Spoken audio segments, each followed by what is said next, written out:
নমস্কার। ভিডিওর শুরুতেই অ্যাস্ট্রোপিএস জ্যোতিষ চ্যানেলের পক্ষ থেকে আপনাদের সবাইকে নতুন বছর ২০২৬ সালের অনেক অনেক শুভেচ্ছা জানাই। আপনারা সবাই এই নতুন বছর সবার সাথে ভালো করে কাটাবেন, নতুন প্ল্যানিং করবেন আর জীবনে নতুন সাফল্য অর্জন করবেন। ২০২৫ সাল আমাদের অনেক অভিজ্ঞতা দিয়েছে। অনেকেই সাফল্য পেয়েছেন। কিন্তু এই অভিজ্ঞতা কাজে লাগিয়ে নতুন বছরে আমরা নতুন কিছু সাফল্য অর্জন করতে পারবো? অথবা যারা কোনো সাকসেস পেয়েছেন তারা কি ২০২৬ এ সেটা কন্টিনিউ করতে পারবে অথবা বেটার কোনো অপরচুনিটি পেতে পারবে? জানবো। নতুন বছরে কেমন যাবে আপনার কর্মজীবন? চাকরি বা ব্যবসায় কি উন্নতির যোগ আছে? প্রেম ও দাম্পত্য জীবনে কি কোনো সুখবর আসতে চলেছে? কোন রাশির জাতক জাতিকাদের নিজের স্বাস্থ্যের প্রতি বেশি নজর দেওয়া প্রয়োজন? এসব জানার কৌতূহল প্রায় সবার আছে। সূর্য, চন্দ্র, মঙ্গল, বুধ, বৃহস্পতি, শুক্র, শনি ও রাহু কেতু এই ৯টি গ্রহ আমাদের জীবনের ওপর প্রত্যেকটা মুহূর্তে প্রভাব ফেলে চলেছে। তাদের অবস্থান, দৃষ্টি ও রাশি পরিবর্তন নিয়ে আসে জীবনে নতুন ফল। বৃহস্পতি এই বছর ২০২৬-এ দুইবার তার রাশি পরিবর্তন করবে। ২ জুন বৃহস্পতি মিথুন রাশি থেকে কর্কট রাশিতে এবং ৩১ অক্টোবর ২০২৬ কর্কট রাশি থেকে সিংহ রাশিতে গোচর করবে। শনি গোটা বছর ধরে মীন রাশিতে থাকবে। শনির এই মীন রাশিতে অবস্থানের ফলে মেষ রাশি, কুম্ভ রাশি এবং মীন রাশির সাড়ে সাথে কন্টিনিউ থাকবে এবং সিংহ আর ধনু রাশির ঢাইয়া চলবে। রাহু ৫ ডিসেম্বর ২০২৬ কুম্ভ থেকে মকর রাশিতে, কেতু ৫ ডিসেম্বর ২০২৬ সিংহ থেকে কর্কট রাশিতে গোচর করবে।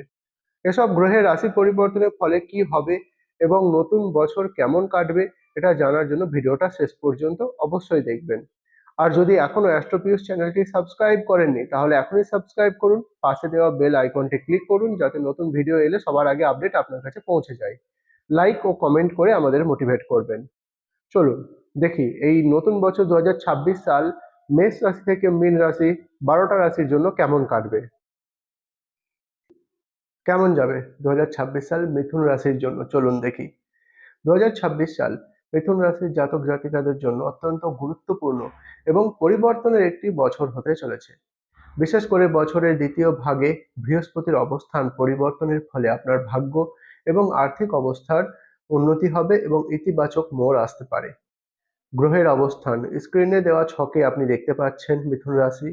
আপনার জন্মকুণ্ডলী খুলে দেখুন, যদি চন্দ্র যেখানে বসে আছে সেখানে ৩ নম্বর লেখা থাকে তাহলে আপনার মিথুন রাশি।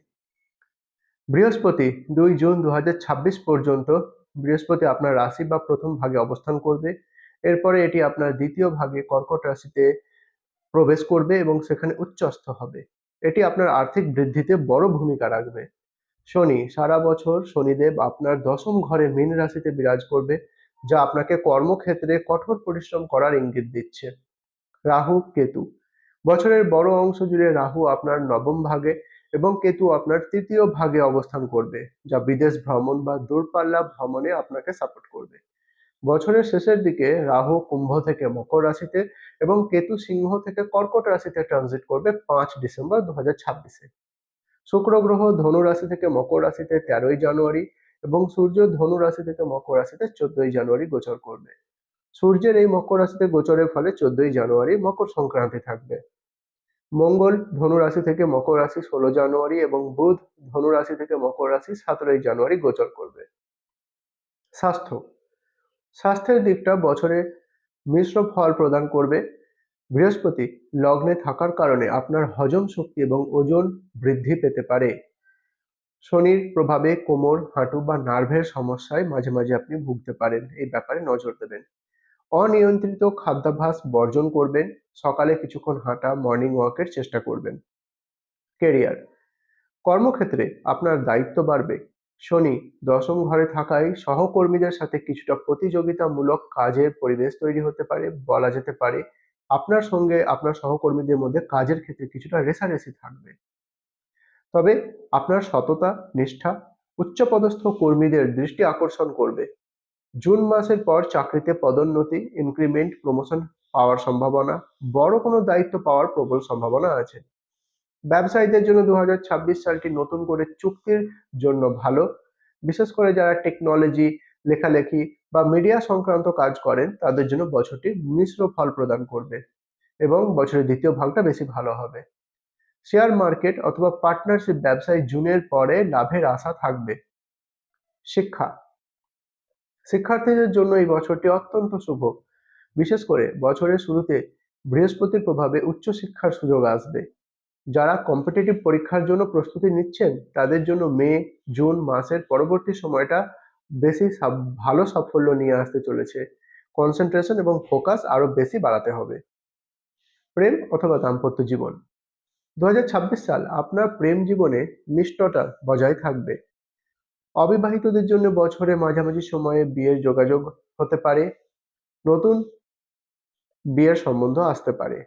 কোনো পুরনো বন্ধুর সঙ্গে নতুন করে সম্পর্ক শুরু হওয়া বা নতুন করে কোনো প্রেম সম্পর্ক শুরু হওয়ার যোগ কিন্তু থাকবে। দাম্পত্য জীবনে একে অপরকে বোঝার ক্ষমতা, আন্ডারস্ট্যান্ডিং এবং কম্প্যাটিবিলিটি বাড়ানো দরকার। জুনের পরে পরিবারের নতুন কোনো সদস্য আগমনের সুখবর আসতে পারে। ছোটখাটো বিষয়ে জেদ না করাটাই বুদ্ধিমানের কাজ। ইনভেস্টমেন্ট বা বিনিয়োগ, আর্থিক দিক থেকে জুন মাসের পর গোল্ডেন পিরিয়ড শুরু হতে চলেছে। ফিক্সড অ্যাসেট যেমন প্রপার্টি বা সোনা, এইসবে আপনি বিনিয়োগ করতে পারেন। সেপ্টেম্বর থেকে নভেম্বরের সময়টি বেশি ভালো। আগে যদি কোনো ইনভেস্টমেন্ট করে থাকেন তাহলে ভালো রিটার্ন পাওয়ার সম্ভাবনা থাকবে। তবে অতিরিক্ত লোভে পড়ে কোনো শেয়ারে মোটা টাকা বা মোটা ইনভেস্টমেন্ট করার আগে অ্যাস্ট্রোলজারের সঙ্গে পরামর্শ অবশ্যই নিয়ে নেবেন। সতর্কতা এবং উপায়, শনি দশম স্থানে থাকায় কর্মক্ষেত্রে শর্টকাট উপায়ে বড় সাফল্য পাওয়ার ইচ্ছা মনে জাগতে পারে, কিন্তু মনে রাখবেন শনি গ্রহ কখনোই শর্টকাট পছন্দ করে না। তাই কোনো রকম শর্টকাট নেবেন না। চেষ্টা করুন কন্টিনিউ পরিশ্রম করার এবং গোপন শত্রু থেকে সাবধানে থাকবেন, বিশেষ করে আগস্ট এবং সেপ্টেম্বর মাসে। প্রতি শনিবার কোনো দরিদ্র ব্যক্তিকে কালো রঙের কিছু খাবার বা বস্ত্র দান করুন এবং মেডিসিন দান করুন। বিষ্ণু সহস্রনাম পাঠ করুন অথবা ভগবান গণেশের উপাসনা করুন। ছোট বাচ্চাদের মিষ্টি জাতীয় খাবার দিলে মানসিক শান্তি, গ্রহদোষ থেকে মুক্তি পাবে, বিশেষ করে বুধবারের দিনে। কোনো রকম রত্ন ধারণ করার আগে অবশ্যই অ্যাস্ট্রোলজারের সঙ্গে কথা বলে পরামর্শ করে নেওয়া উচিত। মনে রাখবেন এই যে প্রেডিকশনটা দেওয়া হলো মিথুন রাশির জন্য, এটা খুব জেনারেল একটা প্রেডিকশন। আপনি যদি কোনো বড় ডিসিশন নিতে চান অথবা ডিপ অ্যানালাইসিস করাতে চান তাহলে আপনি নিচে দেওয়া নাম্বারে আমাদের সঙ্গে যোগাযোগ করতে পারেন। অথবা আপনি যদি আমাদের চেম্বার ভিজিট করতে চান সেক্ষেত্রে কলকাতা, দমদম, শ্রীরামপুর, কোলাঘাট, বর্ধমান, দুর্গাপুর, বোলপুর, আসানসোলে আপনি আমাদের সঙ্গে চেম্বারে এসে যোগাযোগ করতে পারেন। কেমন লাগলো মিথুন রাশির জন্য অবশ্যই জানাবেন। আপনারা কি প্ল্যানিং করছেন নতুন বছর কেমন কাটাবেন আমাকে কমেন্টে অবশ্যই জানাবেন। খুব ভালো থাকবেন।